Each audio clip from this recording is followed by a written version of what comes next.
Stick you like Velcro. The day you ever became iller than me is the day hell froze in the crowd hyper. I'm newer than the samurai lighter with the fluid of a can of dry cider. I'm a sanitized writer. Japanese Makai Pfeiffer and a Raj Schneider mixed in a wild cipher with movies of Mount Ida. If you ain't in my circle, then you's an outsider and you want an outside of me. Wonder what life's like.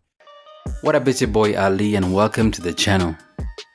Now, Joyner Lucas, I believe, is one of those rappers that is underrated. I've been listening to him for a very long time. In fact, I won't lie, it took me a long time to catch on to Joyner Lucas's music. The very first track I listened to was Bank Account, the remix of 21 Savage's Bank Account. And from that moment on, I was like, okay, Joyner Lucas has something, like, this dude can actually rap. I was always dreaming of a Bentley and a fucking Lamborghini. Wanna win, I'm gonna finally get a break. If I didn't get away before, I guarantee that if I talked to... Now, Joyner Lucas did what a lot of rappers have done before him. Lil Wayne used the same formula, taking hot beats, rapping over them, and turning them into hits. Whenever rappers do this in a very good way, and when it's not forced, they can actually build their audience at a faster rate. Getting onto a song that's hot and tearing it apart is one of the biggest methods used by artists to build a fan base. Now, Joyner Lucas doesn't have to prove himself much in terms of lyrical ability. He has the lyrics, he can rap for days, use multiple flows, and has already collaborated with a lot of prominent artists. Lil Wayne, Tory Lanez, Eminem, Chris Brown, T.I., Lil Baby, and the list goes on. Now, even though Joyner Lucas gets a lot of respect as far as bars goes in the rap game, it seems like people always put him into that lyrical rapper lane. And once a rapper gets put into that category, it's difficult for them to get out of it unless they somehow found a way to appeal to the mainstream audience by making pop songs, collaborating with R&B artists, you know, Ashanti, that lady that Eminem always features on his songs, Skylar Grey, and the list goes on. Now, Joyner Lucas got to release his first album last year, and it's called HDHD. The album came in at number 10 on the Billboard 200 and sold about 39,000 copies in the first week. Now, a lot of people were waiting for Joyner Lucas to release his album. He had a lot to prove. Everybody knew him as this lyrical dude that would get on the mic, rip it up, but was he performing as far as sales? When Joyner Lucas beefed with Tory Lanez, Joyner was actually the smaller artist at the time because Tory was more established, he had a bigger fan base, he was putting out more studio albums, meaning that Joyner had more to gain from the situation than Tory. Now, don't get me wrong, Tory also had a point to prove. I believe he wanted to show the world that he could rap bar for bar with a lyrical MC and stand the victor. Even if Tory didn't win that beef, I believe he wanted to be on the same level as Joyner Lucas in the eyes of the public. And the only way to do that was to match Joyner Lucas in terms of lyrical ability, which he did. I got the remedy, I got the shooters with hidden identity. Fuck you sending me, I got the stack on me long as a ruler and centipede. I believe the entire situation was a win-win. On one hand, Joyner Lucas gained more followers, he created more of a buzz for himself by beefing with an artist that was somewhat bigger than him at the time. And still is. Tory, on the other hand, proved that he could rap bar to bar with a lyrical MC, someone who was on the same track with Eminem and was able to hold his own. Now, when I think about who the victor is regarding the beef, I honestly can't decide. It's like on one hand, I like Joyner's lyrical ability, but on the other hand, I like Tory's flow, wordplay, and punchlines. Joyner said the things we all expected him to say. Tory Lanez is short, he sounds like Drake, he blew up because of Justin Bieber. Everybody expected Joyner Lucas to talk about these things. So when it came out on the record, it was like, okay, we knew these lines were coming. 5'3", you ain't nobody dangerous. Maybe that weed you was smoking had you feeling confident. Let's have a real conversation. Now, if you don't think Joyner Lucas is a dope artist, then go and listen to Ross Capiccioni. I don't even know how to pronounce that word, but it's easily one of the dopest tracks he has ever put out. If you're someone that's not into storytelling and you like that club music, you know, that I'm gonna get bitches, money, you know, smoke some weed, this track is not for you.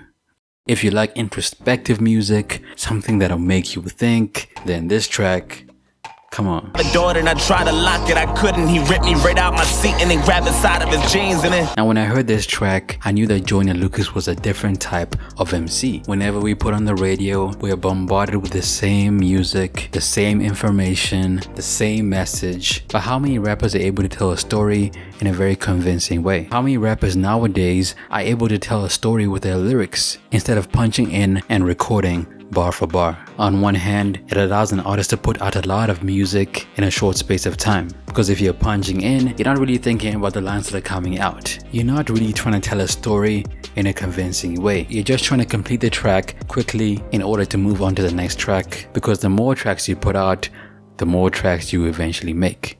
That's just the game. Now, if you listen to this track, you can obviously tell that Joyner Lucas is a great storyteller. Not many artists are able to do this. Turn their words into a perfect picture. Something you can actually fathom in your mind and think, okay, if this happened to me, how would I react in that situation? Would I react in the same way? Would I do something differently? Would I call my homeboy to come and help me out with the situation? Because most of his stories are relatable and could happen to you. Now, getting that Eminem co-sign was a huge achievement for Joyner Lucas. In my opinion, it was one of his biggest ones. Before that point, everybody knew that he was a lyricist, but when Eminem gave him the stamp of approval, that's all he needed. A co-sign from a huge artist. Now, I believe the one thing that held Joyner Lucas back throughout his career is which category as we as fans supposed to put him in. If Joyner Lucas got a spot on the XXL up and coming artist list, he would probably be a bigger artist than he is today. Being left off the list was a huge blow to his career, because if he appeared on the list, he would be on the same level or above artists like Kodak Black, 21 Savage, Lil Uzi,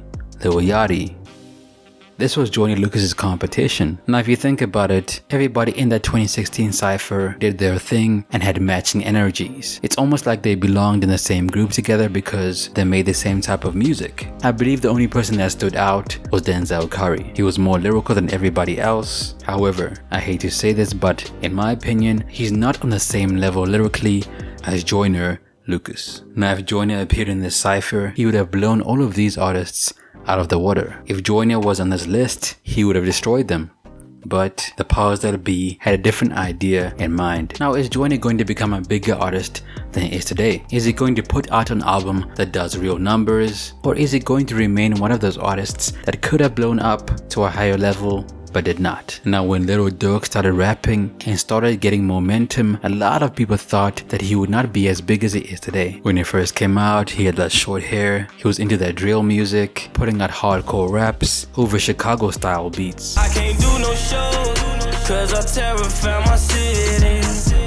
Over time, he evolved and became way bigger than he was back then, proving that over time some people will respect you if you put the work in. Lil Durk worked way harder than people in his field, becoming a more prominent artist than most of the people he came up with. If Joyner Lucas did the same, flooded the market full of music, collaborations, 10 mixtapes a year, a studio album a year, sponsorships, if he was at the basketball game with Drake, Jay-Z, if he was always in the public eye, he'll blow the up. Presence is key nowadays. The more you are in the public eye, the more people think that you're doing something, even if you're not. Some of these dudes will record themselves, post a video to IG, making it seem like they're actually doing something in real life, but in actual fact, they ain't doing shit in their life. Now let's think about this for a second. What type of music does Joyner Lucas actually make? Does he make the type of music that makes you want to dance, show off your dance moves, approach a girl? Nah, Joyner Lucas makes you want to think about something that's going on in your life. When you're in the club, you don't want to be listening to music like that. You want to be chilled, you want to be vibing with your friends, and that's something that Joyner Lucas music sometimes offers but mostly does not. And to be honest, that's why it's probably not working nowadays, because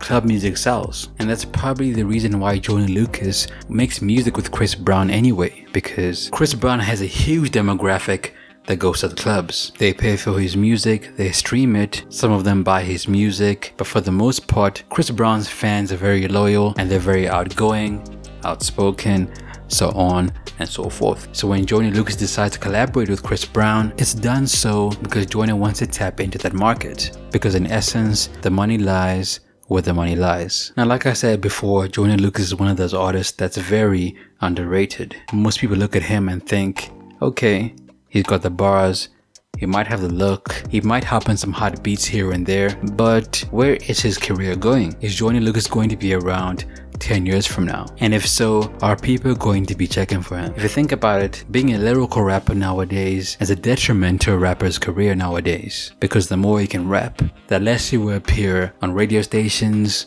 mixtapes, so on and so forth. So many rappers nowadays exist because they have hot beat makers. Beat makers come through with the latest software, the hottest 808s, snares, hi-hats, samples, VST, they have it all. And when they lay it down, they lay it down. A lot of these rappers depend on hot beats to succeed, whereas a rapper like Joyner Lucas could give you a hot track without an instrumental. Now I won't lie, there are a lot of rappers nowadays that are still able to do that. Roddy Rich knows how to use his voice, using it like an instrument. Got a bitch that's looking like a Leah, she a model. I got the pink slip up my whip ski.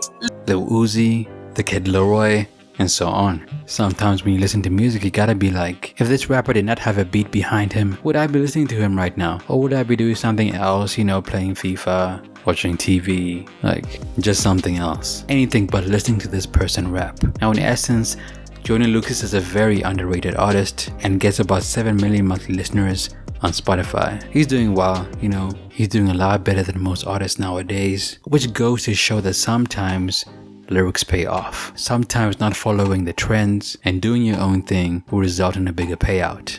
But that's just my perspective. Are we gonna do it for real?